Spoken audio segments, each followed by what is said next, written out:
Hello, everyone. Scott Vatter here, sitting down with a good friend of mine, Dave Mumper. Dave's been in the baseball community for a long time and can provide valuable insight into several topics related to the game of baseball and how to navigate the ever-changing landscape of club baseball, high school and college baseball, showcases, pro baseball, and everything in between. So, Dave, welcome, and thanks for spending time with me today. Thanks for having me. I appreciate it. Before just bombarding you with questions, would you mind telling people a little bit about yourself and especially your experience in the baseball community in Colorado? Okay. Well, I was a native Coloradoan, 67 years in the state of Colorado. Started my coaching career at Douglas County High School, then opened Highlands Ranch High School, moved over to Thunder Ridge High School, finished my career at Mountain Vista High School.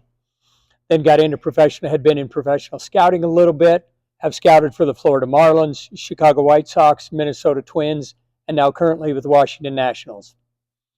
Nice. So I think, the landscape has changed dramatically. Had a son go through it in 2015. So I have a little background. I think the pro scouting and all the coaching, coached at the college level for 5 years at Regis University. So it's changed a lot. Changed a lot over time, and it's somewhat difficult to navigate.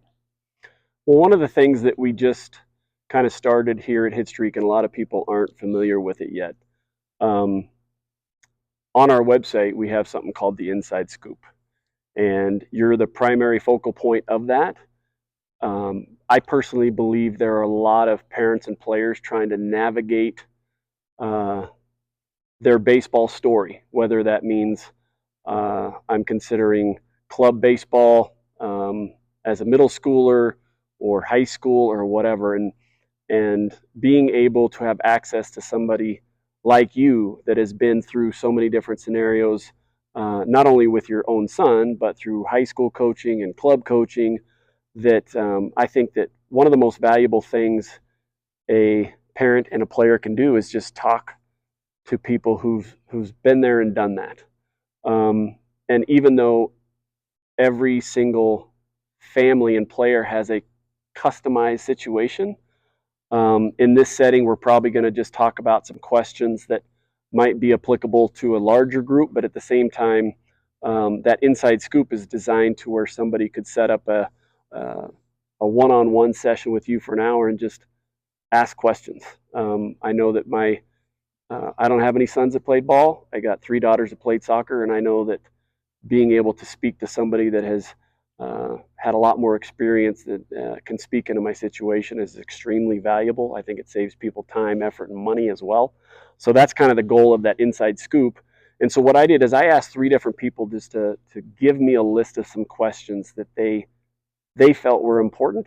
One is a mom that has a son that's a freshman in high school that finished up playing, locally here at the club level. I also asked a high school coach that's kind of in this world right now, and then also a parent of a son who's playing club ball for a completely different organization, and because everybody's got their own lens. Sure. And so I'm just going to start throwing some questions out at you.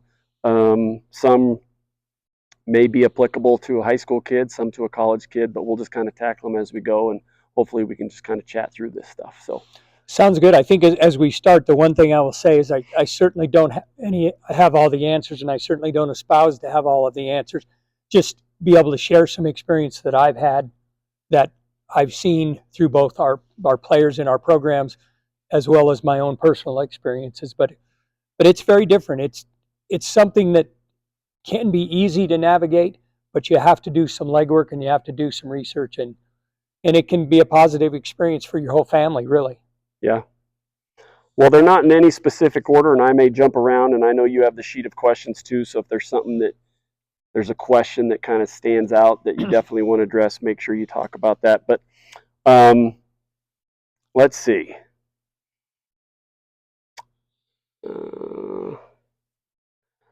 I'll start with this one. What role do and should academics play in the recruiting process? Academics play a huge role because the purpose of going to college, if you're looking to play at a higher level, is to get an education. Academics can open some doors through financially and scholarship monies, etc., but it can also close some doors. There are some places, I know a lot of people believe, well, if you're an athlete, then you'll get in and it won't be a problem. That's not the case at a tremendous number of schools. And if you don't have the academics, a lot of times you will get dismissed from that opportunity just because you don't have the basic academics to be successful there over the long haul. And coaches will dismiss you. And there are an awful lot of coaches out there, a lot of really good coaches who believe if you don't perform in the classroom, it's going to be very difficult for you to perform on the athletic field. Doesn't that make it a lot easier too, that if you qualify for academic money, it just frees up some other monies that they could use? Is that still applicable? With the scholarship limits now, with even though we have expanded it through NIL and the transfer portal and all of that, the whole thing is Division I is still regulated through 11.7 scholarships. Okay, now it's expanded to the roster has 34, and you can also fully fund those 34 scholarships at the Division I level. Division II has 9 scholarships. NAI has 9 scholarships. And the point of those scholarships is everybody looks at those, and I think the impression a lot of times when they hear the word scholarship is paying for everything, full ride, for lack of better terminology. And the truth is, very few people get a full ride scholarship unless they're at the Division I level. The truth is, college coaches are finding a way, like at the Division II level, for example, to split those 9 scholarships as many ways as they can to provide the opportunity for a roster of 35 players, maybe even more. And what most schools have the opportunity to do is what we call stack scholarship money. So I may give you, as a college coach, I give you 25% scholarship from our baseball money, but what you bring in academically, you may get 60% academic money through grants and so on, academic scholarships. And so basically, your total scholarship allotment is 85%, which only puts 15% of that tuition on the parents and on the family. And yet, out of the baseball budget, it may only be 20-25%. Because if I can provide you the opportunity to come to our school, and be successful and have that opportunity to play baseball and participate in baseball, we don't really care where the money comes from. And I think that's the key, is there will always be more academic money than athletic money. 99% of the schools, there will be more academic money than athletic money. Now, there probably are some Division I schools where that might not be quite as applicable. But for the most part, there's way more academic money. Academics open the doors and can shut doors. And I think that's the key, is it can shut doors to an opportunity that you won't even get to experience, because you don't have the academics to even open that door a crack to get in there. Because if your grade point average is low, it is so difficult to raise a GPA from the time, if you're a junior, your chances of raising that GPA significantly to become a qualifier is almost non-existent. It's just too difficult to raise when you only have a couple semesters left, 2 or 3 semesters left in your high school career. One of the questions that kind of goes along a little bit with that is, it says, how has the process changed in the last few years with transfer and portal and NIL money? Because, I mean, you've got scholarships, you've got academic money, but now all of a sudden there's this thing called NIL money that, is that applicable in the baseball world? How applicable is it? How much has that changed? What are your thoughts on that? I think the NIL has changed dramatically, just because I think the perception for a lot of kids is, I'm going to get an NIL money. And the truth is, that's not going to happen. It's a little like the scholarship allotment. Just because I'm a Division I school that offers 11.7 scholarships, that doesn't mean I have 11.7 scholarships. If I'm a Division II school and they allow me 9 scholarships, I may only have 5. And so the perception that everybody's going to get NIL money is just, it's not going to happen. There's a small percentage it will be very lucrative for, and can be very lucrative for. But for the average high school kid who's going to go into try and play college athletics and college baseball in particular. There's not a lot of money there. Take care of your academics, get some money there. Hopefully your baseball abilities will provide you some more financial money there, and try and find the best fit and the best opportunity for you to be successful.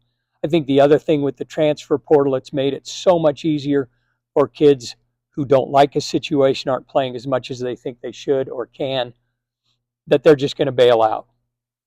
And the inverse is it gives the opportunity for the college coach that he doesn't feel you've performed at the level that he expects or the level that he wants. He can find another player at any time.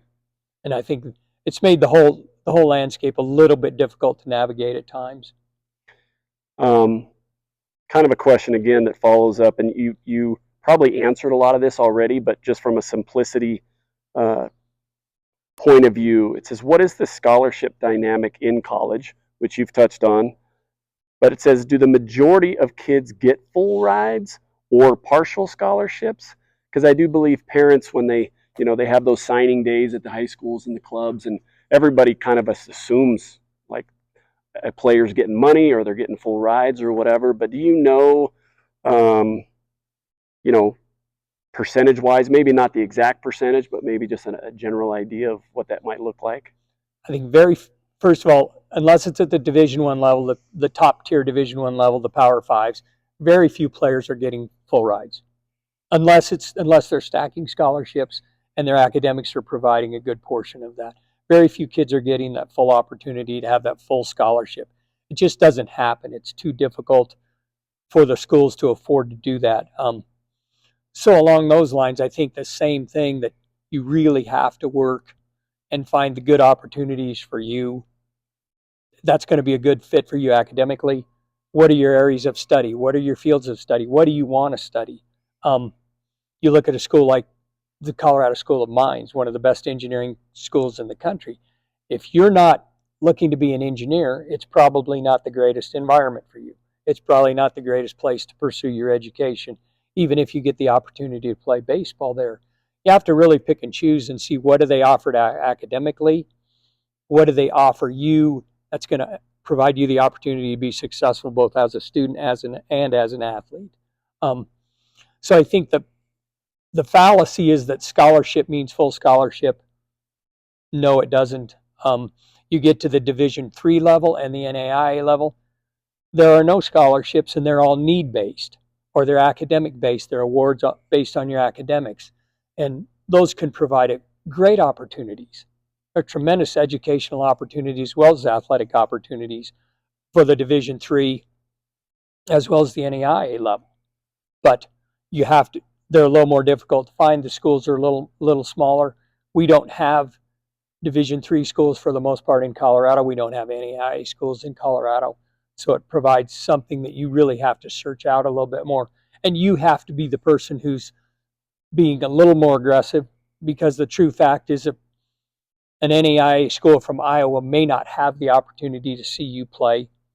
You may have to be seen in a different manner, whether it's through a camp, through a clinic, something like that. You may have to express your interest to that college, reach out to them so that they in turn can reach out to you and recruit you that way.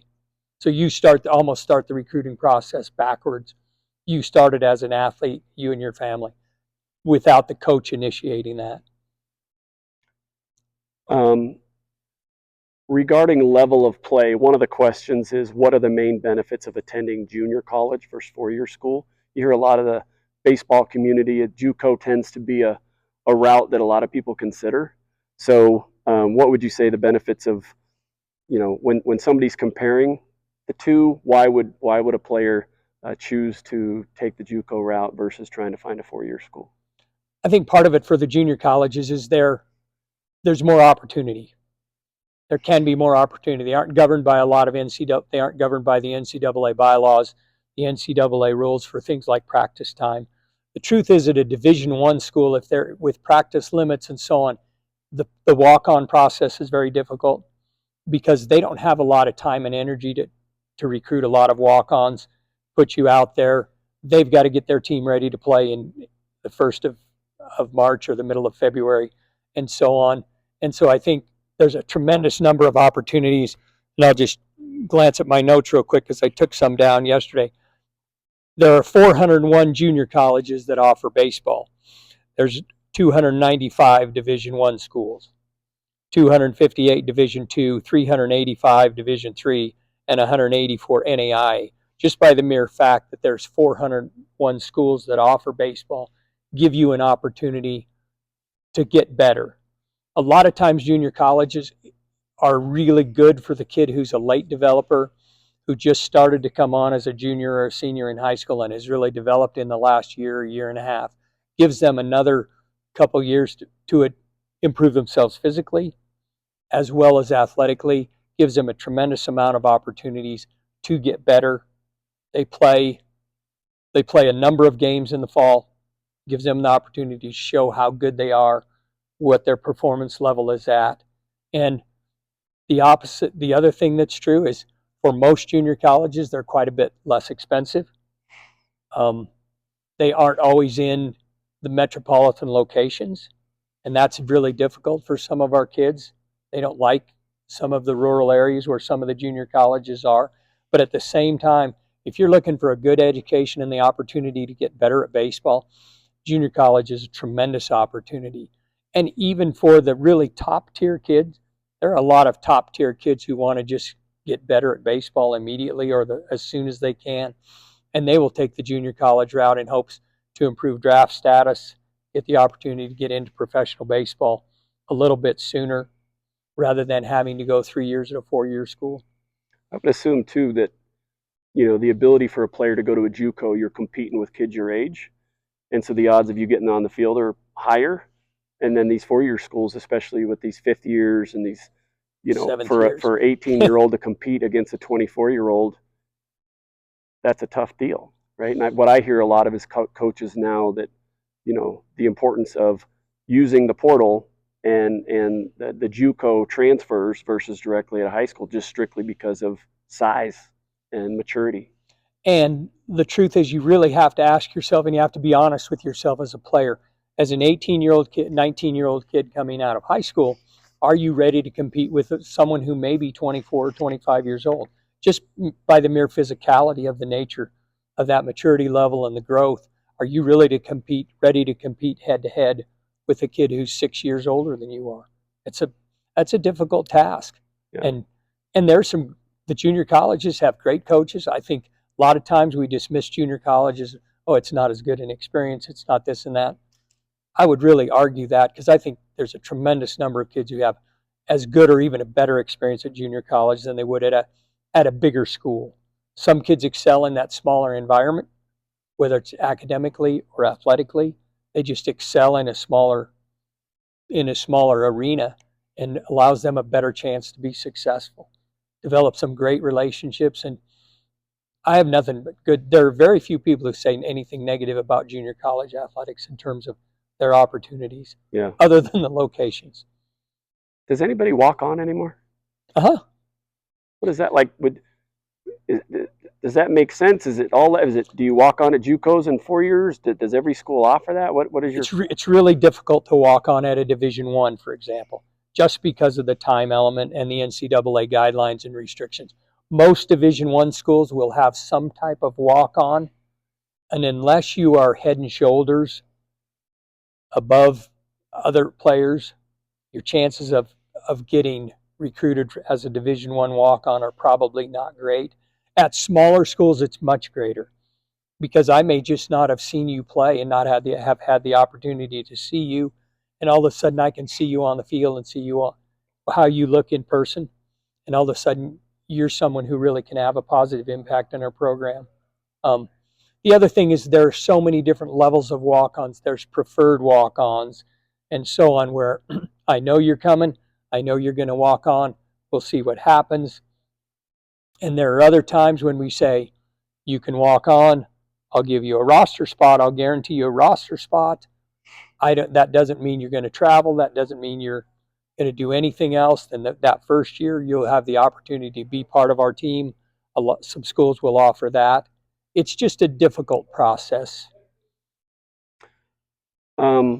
This might be kind of a tough question again, just because everybody is so unique. But let's say a college coach does reach out to a player. Are there certain questions that that player and or parent should be asking the coach?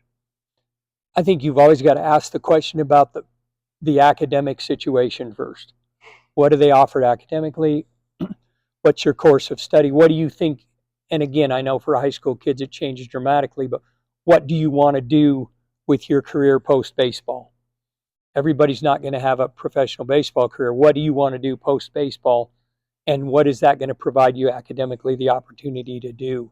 Um, Going back to the junior colleges, if you take care of your academics and get the 2-year associate's degree, usually that will pretty much give you an opportunity at most Division I level.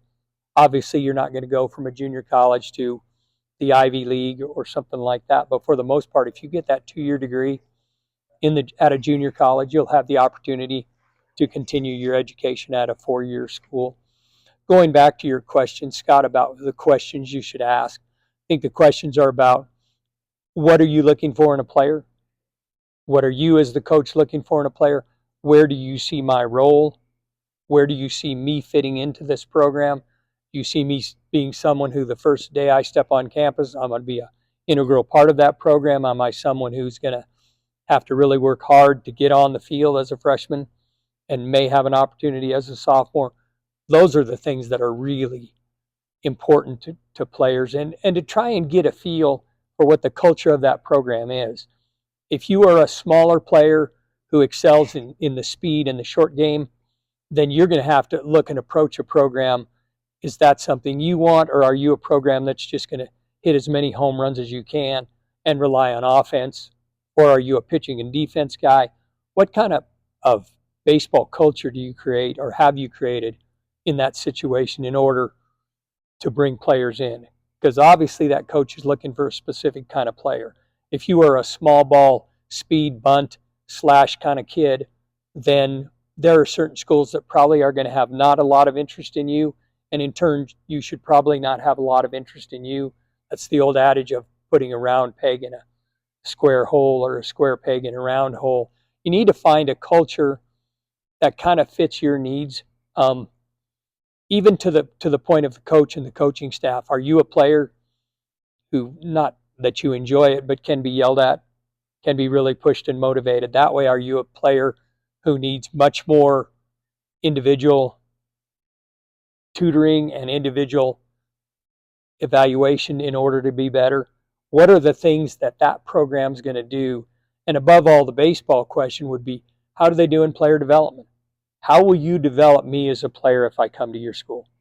What opportunities will I have? If it's a junior college, for example, how will you make me a better player to give me the opportunity, or help me be a better player to give me the opportunity to have a chance to play at a higher level?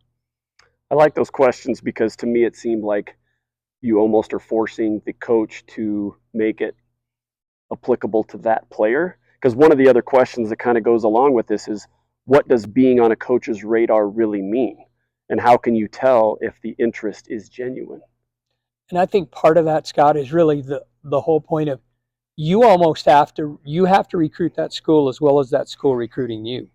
You have to figure out in your mind with your family and the help of your parents, is that a place where I can see myself? I envision myself for the next 2 years being there and being successful.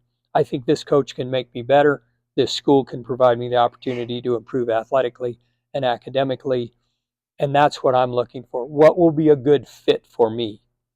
Those kind of things. And I think it's very important to really ask those questions, because that coach has to be able to answer those questions. If he doesn't answer those questions in a manner that provides you the information that you're looking for, then that may not be a good fit for you. And I think part of the recruiting process, a huge part of it, is elimination.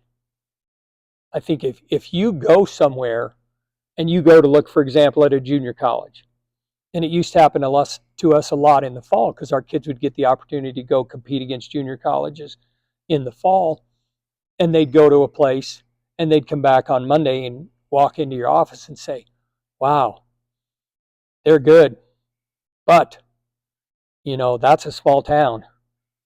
And you'd hear comments like, they don't have a McDonald's, there's no mall. And you'd have to really sit with that kid and get him to understand there's not going to be a mall by the time you walk in to Lamar, Colorado, or La Junta, Colorado. Right. There's not going to be one. So if you have those expectations and that's something that's important to you, that's not a good fit for you. Yeah. If you are one of those kids who said, hey, I'm going to play to get better and to get my education and to play baseball and get a 2-year degree at a junior college, that might be a great place for you. The other thing we used to always look at, and it's a little different with the transfer portal because it's allowed the opportunity of linear movement and lateral movement so much different than it was before, is the fact that you really need to look. We used to talk about college as not a 4-year decision, but a 40-year decision. Because it's very likely that you may come in contact with some of your best lifelong friends. You may come in contact with a spouse that you spend the rest of your life with. You may come in contact with the best friends you're going to have throughout your life. And we used to really try and enforce that this isn't a 2 or a 4 years decision. This is a 40-year decision. This is a life decision. This is the decision you're going to make that's going to impact on the rest of your life. And so you really need to take it seriously and make sure it's a good fit for you as well as your family. I think one of the other things for us that was really important was sit with your family. If it's important for your family to come to watch you play, how okay are you going to be with going a great distance where your mom and dad only get to see you play? Yeah, they get to see it on TV and they get to see it on the computer, but they may only see you live 2 or 3 times a season after having watched you play and perform in every game you've ever played. Right. That's really difficult for some kids. And some of them always think, oh, I want to go way far away. And then the reality is, I don't really like to go way far away. I want to be a little closer to mom and dad. I want them to have the opportunity, if you have younger siblings, those kind of things. And so there's a lot more to the decision than just baseball and academics. And that's something that's really important because I know for close families, you become baseball families and you become families that those are your summer vacations and so on. And when you get the opportunity to do that, it's really difficult if your son leaves and goes far, far away and you really don't get to see him play very often.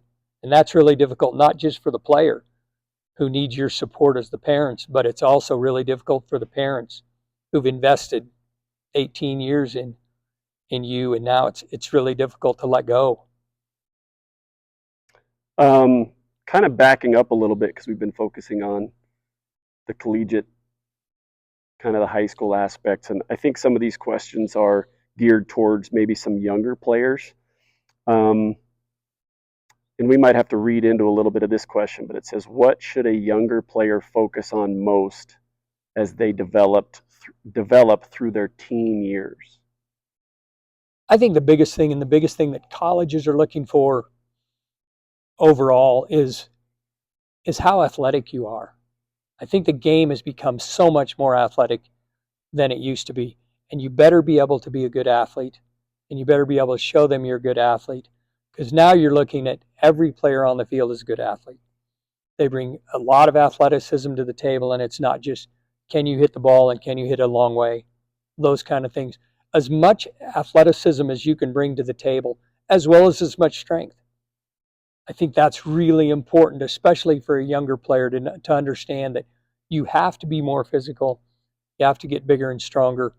If nothing else, when you watch a college game, that's something you really need to focus on, is the speed and physicality of those athletes and how strong and powerful they really are, and how you compare to that athlete as you get bigger, as you get to be a high school junior, high school senior. How much physicality do you bring to the table, and how much athleticism do you bring to the table? Those are things that I think are super important. That's why for a lot of kids, I think playing multiple sports is a great option, because you develop that athleticism, whether you're a swimmer, whether you're a basketball player, you're a football player, you're a tennis player, whatever it is. I mean, use professional examples. Bo Bichette spent the most of his youth years being a tennis player. And I think all those skills translated into making him a major league infielder, as well as the eye-hand coordination to make him one of the best hitters in the game. And so I think anything you can do to help your athleticism help you improve as an athlete and understand your movements and your body movements. And along those lines, how to stay healthy. I mean, I think people say it all the time is the best availability or your best opportunity is being available. And if you're hurt, then all of a sudden it's easy to get dismissed. It's easy to get in the background. So, I mean, you need to stay healthy. The best way to stay healthy is to be athletic. Well, one of the questions, kind of as a follow-up, so these players are focusing and trying to figure out the best way to develop, and you talked about their athleticism, but also they tend to seek out, whether it's personal instruction, going to camps or clinics. Players are playing for multiple teams, and they're hearing so many different voices, right? I believe that all the coaches are trying to help the player, but it's very rare that the coach is saying the same things to the player, right? So the question is, how does a player navigate and communicate different instruction and expectations from private lessons, clinics, team staff? That's probably one of the most difficult questions in the in the landscape today with the club aspect as well as high school and so on. Is just the fact that you need to find someone who's going to help you get better. Your goal as a player is to get better. We hope it's all of them. We hope it's your high school coach, your club coach, any instructor that you deal with is going to give you the opportunity to get better in some aspect. I think what you need to understand and what's really difficult to understand is there's still a high school coach who's going to make that lineup out. And if you're constantly doing things that are contradictory to the high school coach, that's very difficult for him to put you in the lineup. You don't get in the lineup, you don't get the opportunity to get on the field, creates a lot of frustration, a lot of anxiety, and it's not a good situation. The best situation, obviously, is communication between the coach and yourself, as well as who your outside instructor is or your outside club coach is. Those kind of things makes it, especially in the pitching area. I can remember situations where a kid would come in and he was supposed to throw on Wednesday and he couldn't throw on Wednesday because he had a bullpen session on Tuesday. The high school coach wasn't aware of. Just creates a really difficult situation. But as a player, your opportunity is to find some people who give you the opportunity to get better, to help you get better. Because the truth is, and what you hope is, the better player you are, the more opportunities you're going to get on the field. Yeah, the longer you get to play. That's exactly right. And that's what it is. But they also have to be real honest with themselves and understand that in high school, for example, the high school coach will make the lineup, not the club coach. So if you walk in and say, well, my club coach says I'm the best shortstop on the team and I should be playing all the time, and the high school coach doesn't agree with that, that's going to put you in a really bad situation, a really unenviable situation. So really have to communicate and just understand that your goal as a player is to get better. And those outside people you're working with and dealing with, whether it's through hitting or pitching, strength training, agility, etc., their job is to help you get better and to provide you the opportunity to be successful. So have fun with this one. Is it better to be on a club travel team or your high school team in the summer? I think, again, it's really difficult to answer that, and it depends. If a lot of high schools now are not offering a lot in the summer because so many kids are going to club opportunities, to accept those club opportunities. A handful of high schools are still trying to keep the bulk of their kids together, and they're playing a high-level schedule and doing some traveling and so on. And I think that's always going to be an individual decision that you as a player, you as a family, and with the coaches are going to have to determine what's going to be the best for you to provide you the best opportunity to get better. And again, everybody needs to work together. I think the biggest mistake we do as coaches, and I think a lot of us have done it and a lot of us regret doing it, is the fact that you never want to put the kid in the middle. Don't put the kid in the middle of, well, you either play for me or you either do this or. I think that's a really negative situation for that young man, and he shouldn't have to deal with that. The adults around him should be trying to push him in the direction that he's going to have the best opportunity to be successful. And I think that's really, really what the goal is. What can we do for that young person, that 15 to 18-year-old student athlete, to get him better, provide him the best opportunity to be successful, both during high school as well as post high school. That's such a difficult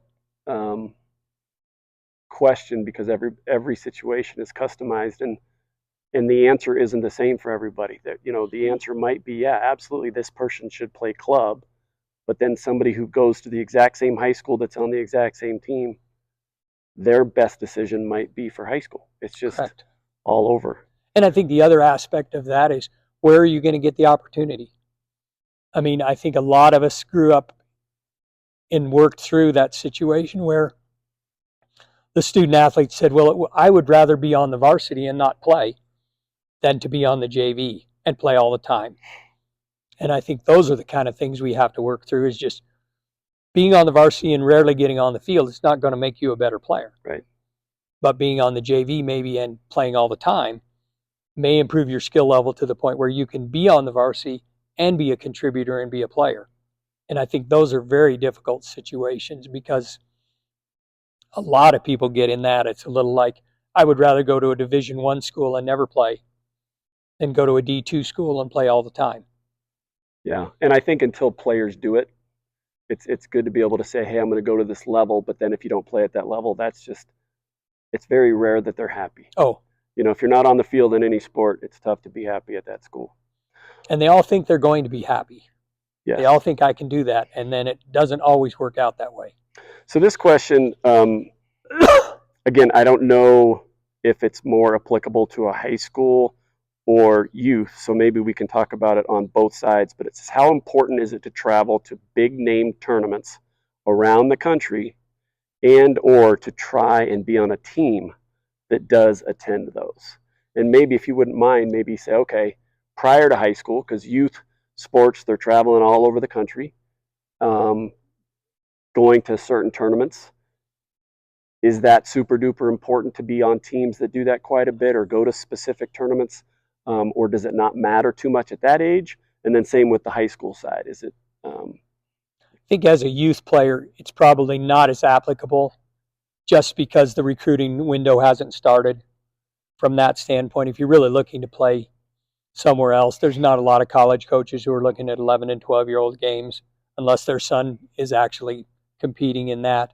So I think that's really difficult. I think, again, you need to play get yourself in a situation where the coaches are trying to get you better, and you're going to have an opportunity to get better. If you are a pitcher, you're going to have an opportunity to pitch. If you're a catcher, you're going to have an opportunity to catch. You're going to have an opportunity to improve your skills to the level. When you get to the higher level, whether it be high school or college, you're going to have that opportunity and be prepared for that. So I don't think it's near as important at the youth level, other than the fact to see the best competition. I do think that can be important. The better competition you can see, I think, always helps improve you, because you have to compete against a high level. And at times it opens your eyes to the fact that, boy, there are some really good players out across the country, and there are some really good players to compete against, rather than being the big fish in the little pond where I'm the best player in our league, but all of a sudden you travel to different places. Like, there are a lot of players who are much better than I am, much more skilled in certain areas. Once you get to the high school level, I think it's really important that you develop an understanding of where your talent level is. How good a player really are you? And can you compete at that level?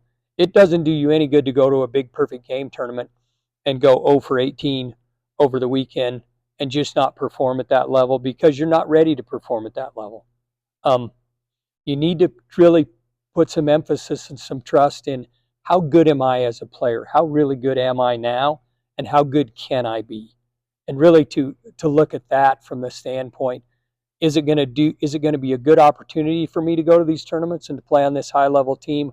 Or am I going to be better to really work on something and improve my skills on a lower level that maybe doesn't travel quite so much?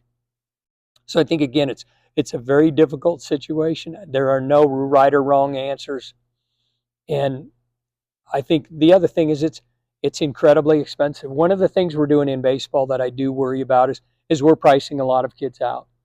With all the travel, that we're pricing a lot of kids out that are saying, I'm going to find something else to do because my family, we can't afford to play travel baseball and travel across the country in the summer, in the spring, in the fall. We just can't afford it. And so I think that's something we've got to be really wary of as a baseball community, that we have to really look at the fact that we don't want to price kids out of it, especially the inner city kids. Yeah, the opportunities, I feel like there used to be segments of opportunities, like, okay, neighborhood, then area, then what, and there was like this stepping, okay, I enjoy the game Like more, I want to tiers, do right? more. And I feel like those tiers are going away to where even the beginning ball player has limited opportunities to participate, because all sports are kind of moving that way. And I think the other thing we've got to be a little wary of is the fact that we're asking kids to specialize so early, Mm-hmm. to specialize, to become a baseball player at age 9 and get rid of football, get out of basketball, get out of golf and tennis and so on. And I know for a lot of us as we get older, it's like, and I wish I was a little more skilled in the life sports when I was younger, because things like golf would become a lot easier rather than trying to become a golfer now. Right. Had I done it when I was 6, 7, 8, 9, 10 years old, Right. those kind of things. So I think it is really difficult. And the travel is not the answer. I think a lot of times people look at, oh, travel, we have to travel because the competition's better. I can remember telling some of my teams, we don't need to travel to get beat really bad. Right. Within 20 minutes of our high school, we can get beat Right. and see great competition. We don't have to travel across the country to see great competition. Yeah, which bumps the cost again, right? Because most of the time the parents got to go too. That's exactly right, especially when they're younger. Yeah.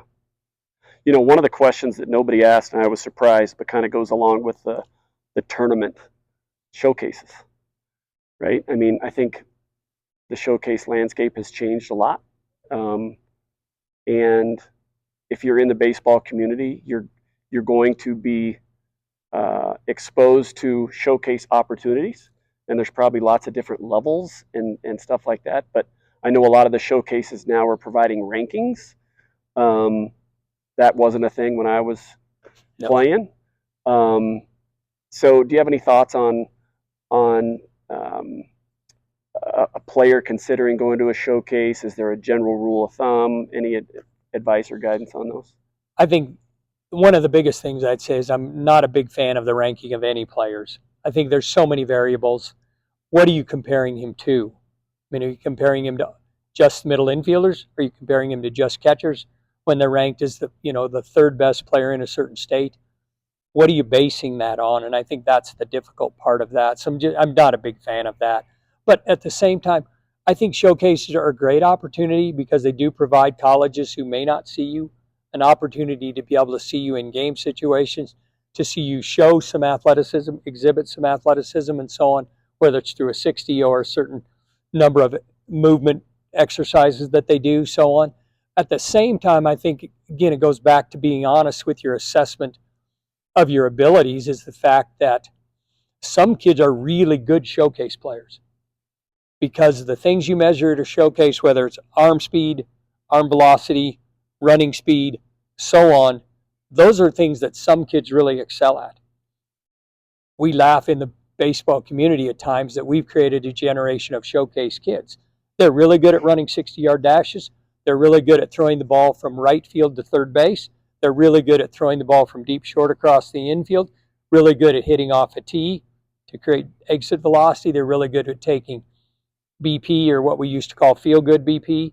And at the same time, once the game starts, they're not the very good players. But they can show some skills in a showcase that people get real excited about. But at the same time, then if you watch them play in a game, you get a completely different impression of that player. And you have the total opposite, right? You have the player that doesn't shine in a showcase, doesn't think they're not going to be on anybody's boards or whatever, but they're a really good player. They're just not a showcase player. And I think a perfect example of that, and going across sports, is someone like a Nikola Jokic, who might be one of the greatest basketball players ever, who is not going to exhibit any of those characteristics right. in a showcase type environment for basketball, and yet might be one of the best players the NBA has ever seen. Yeah. And yet I think it's very similar in baseball. There are kids that you look on the field and it's like, he's the best player on the field, and yet might not perform. He might be a above 7 runner. He might be just a mid-80s thrower. He might not exhibit great defensive actions. He might not have tremendous exit velocity off a tee or off some short toss. And yet once the game starts, he's a very good player. And I think that's difficult because some kids are really in tune to the showcase and they hone their skills for that. And others are, no, I'm going to be a game. I'm going to figure out how to play the game. And I think that's difficult. Showcase can be great benefits. At the same time, you could probably go to a showcase every weekend of the year if you chose to. And I think you also have to be careful that with showcases, you have those times of the year, the Januaries, Decembers, even November a little bit, when you're going to showcase and you're a pitcher, and all of a sudden you see numerous radar guns, and you're going to try and do something that maybe your arm isn't in condition to do. And there's always the possibility of injury, and it creates a bad environment again for the kid because it's the middle of January and he's trying to throw as hard as he would in July or in June when he's had a period of time to develop arm strength and get his arm ready to perform at the peak level. And he's trying to do it indoors in January or indoors in December, those kind of things. So I think you have to be a little careful of some of those things. Well, before we wrap it up, is there anything that maybe we didn't touch on, or there's a question that you feel like you get quite a bit from people, or maybe just some general advice that you feel like you need to share? I think the biggest thing is college baseball is a wonderful opportunity. Having a son be a 4-year player at a Division I school was a great opportunity both for himself and our family. At the same time, it's difficult, and you better be prepared for what it is. You go to a college on a scholarship, and all of a sudden, there's weights at 6 in the morning. It's not optional. It's not, I'll go if I feel like it. I'll go if I get enough sleep. I'll go if I get my homework done. It's no, weights are at 6 o'clock. Classes are from 8 to 12 or whatever. Practices from 1 to 4 or 1 to 5. Then maybe there's some other kind of training in the evening. Then you may have study hall. You may have mandatory study halls that might be from 7 to 10 or 8 to 10. And then you turn it over and you do it again the next day. And it's difficult. Some kids are really ready for it maturity-wise, and other kids aren't. And it's a difficult transition for those kids to go, you're away from home for the first time. You're probably not eating as well as you should. You're not taking your care of yourself as well as you should, not getting as much rest as you could. And it can be really difficult. But at the same time, again, it goes back to our 40-year decision. You may meet the best friends you've ever had because in that team environment, you're going to travel together, you're going to eat together, you're going to train together, you're going to play together, you're going to win together, you're going to lose together, and you will develop some really close relationships that you carry with you throughout a lifetime. And at the same time, now we've created an environment, again, through the transfer portal and so on, that you're watching kids compete at different levels that are like, you're in your 4th year of college and you're on your 4th school. And that's really difficult for some. And so I think that's something that we really have to be concerned about. I think it's difficult, and you have to know that you have to love the game in order to do that. It's not something I can do halfway. I have to really love the game and want to be better and want to spend my next 4 years doing that. I think that's the whole key, is that passion piece. You hear people talking about, does that person have the passion for the game? But if you don't have a passion where you just love the grind, you're not going to enjoy the experience no matter where you end up in college, because it's hard. You sacrifice a lot. You sacrifice a lot of things that the other people are doing in college. It can be hard on your body. It can be, so if you don't have the passion for it, you're going to be miserable, right? So it's that's probably one of the biggest things, I think, is you better just love it. And I think you have to love the process, because the games, like at the Division I level, your games may only be Friday, Saturday, Sunday. Some occasional midweek games, but for the most part, it's Friday, Saturday, Sunday. The rest is practice. And you really have to love that process of, what can I do to get better? How can I improve my skills to get on the field more, to get better at bats, to improve my at bats, to improve my defense, whatever it is. You really have to love that in order to get better, because otherwise you're not. And the truth is, in this day and age, when you look at colleges, and we talked about it earlier with the player development, is the school you're looking at, are they really in tune to player development? Or is it a school where if you don't perform, we're just going to get rid of you and get a better player? And I think through the transfer portal and so on, that's become really easy. If you look at the Division I football, for example, we're turning over 30, 35 kids on a roster every year. Yeah. I don't know how you do it as a coach. You couldn't even become familiar with your roster by the time your season started. And now it's becoming really apparent in all sports that I think a lot of people see that as an easy fix, that if we're not very good this year, we just get rid of everybody and turn our roster over and try and get 30 better players or 30 good players. The other thing I guess I'd like to say is I think for most kids, there is an opportunity to play somewhere. I really believe that. If you have the passion and the belief that you can be successful, I think there's an opportunity. You may have to dig it out and find it, and it may not be in the greatest location or so on, but for the most part, I think there's probably a place for most players, high school players, to get an opportunity to play at the college level if they really do the homework, do the legwork, and really have that desire and that passion. Because coaches are always looking for good players. Well, I'll tell you, I think the value of having somebody like you to relate to the experiences that you've had. Again, you've been here at every level in the baseball world. You're still active in it, and the reason why we started that inside scoop with HitStreak is parents. I would recommend them setting up an hour with you because they got to just. Everybody's situation is different, and they're going to be hearing opinions of other parents or their high school coach. And I think sometimes having that third party that really just doesn't have a dog in the fight, that isn't trying to sell anything, that just says, look, I've got a lot of experience, I've done a lot of things wrong, I've done a lot of things right, and so being able to ask questions, because parents, I've got 3 daughters that play soccer and I'm not a soccer guy. And so being able to talk to somebody who's been there, it's probably going to save me a lot of time, effort, energy, money, because I'm going to try to figure it out anyway. And not saying that you have all the answers or all the right answers, but being able to have somebody that's accessible like yourself. So I really appreciate you offering that time as part of that Inside Scoop program. And I appreciate you sitting down, and we'll kind of end it there, I guess.